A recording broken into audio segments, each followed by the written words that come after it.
বলা নেই কওয়া নেই হুট করেই ইসরায়েলকে পাঠানো গোলাবারুদের একটি চালান আটকে দিয়েছে বাইডেন প্রশাসন, যার কোনো কারণ তাৎক্ষণিক জানায়নি হোয়াইট হাউস।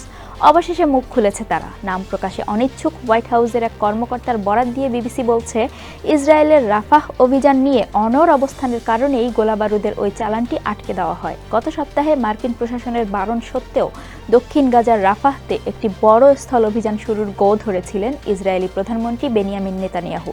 ধারণা করা হচ্ছে, যুক্তরাষ্ট্র যে এতদিন ইসরায়েলকে হামাস নিধনে অন্ধ সমর্থন দিয়ে আসছিল, বোমার চালান আটকে দেওয়ার মাধ্যমে তার অবসান হলো। এরপরেও নেতানিয়াহু রাফাহতে অভিযান শুরু করেছেন। এখন প্রশ্ন উঠেছে, নেতানিয়াহু কি তাহলে অপ্রতিরোধ্য হয়ে উঠলেন? চলুন জেনে নেই কি ছিল আটকে দেওয়া চালানে। সামনে নেতানিয়াহুকে আটকাতে মার্কিন পদক্ষেপই বা কি? সঙ্গে আছি আমি রুকাইয়া জহির।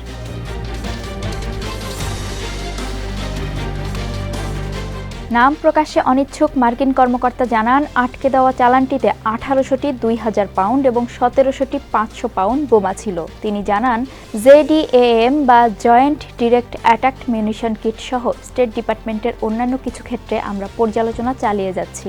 আমরা বিশেষ করে 2000 পাউন্ড বোমার ব্যবহার এবং তাদের প্রভাব শেষ করার দিকে মনোনিবেশ করছি।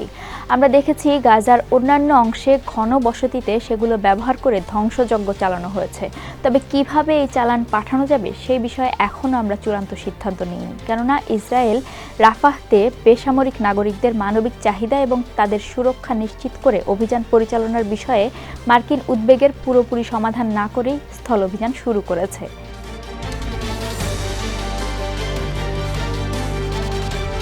এ বিষয়ে ইসরায়েল তাৎক্ষণিকভাবে কোনো মন্তব্য করেনি, তবে রাতারাতি গাজা উপত্যকায় আরও বিমান হামলা করেছে। সাজোয়া ট্যাঙ্ক নিয়ে ইসরায়েলি বাহিনী মিশরের সীমান্তে রাফাহ ক্রসিংয়ের মূল নিয়ন্ত্রণ নিয়েছে। রাফাহকে ঘিরে তীব্র হয়েছে ইসরায়েলি বোমাবর্ষণ। স্থানীয় চিকিৎসকরা বলছেন, এক রাতের বোমাবর্ষণে একই পরিবারের 7 সদস্য নিহত হয়েছেন। প্রথম দিনেই নিহত হয়েছেন অন্তত 12 জন।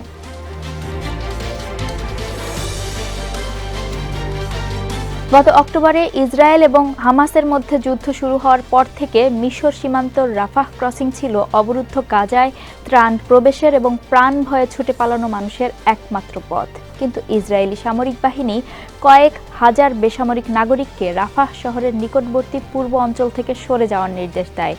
একে তারা হামাস নির্মূল এবং তাদের অবকাঠামো ধ্বংসের সীমিত অভিযান বলে প্রচার করে। হোয়াইট হাউস প্রশাসনের কর্মকর্তারা বলছেন, রাফাহতে ইসরায়েলের বড় কোনো স্থল অভিযান চালানো উচিত নয়, কেননা সেখানে 10 লাখেরও বেশি নিরুপায় মানুষ অন্য কোথাও যাওয়ার পথ না পেয়ে আশ্রয় নিয়েছেন।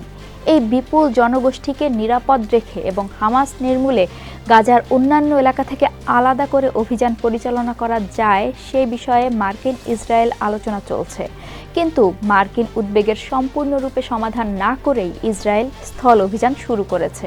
মার্কিন প্রশাসনের ধারণা, ইসরায়েল বিশেষ এসব অস্ত্র রাফাহতে অভিযানে ব্যবহার করতে পারে। এই কারণে এখন অস্ত্র পাঠাতে আরও সতর্কতার সাথে পর্যালোচনা শুরু করেছে তারা।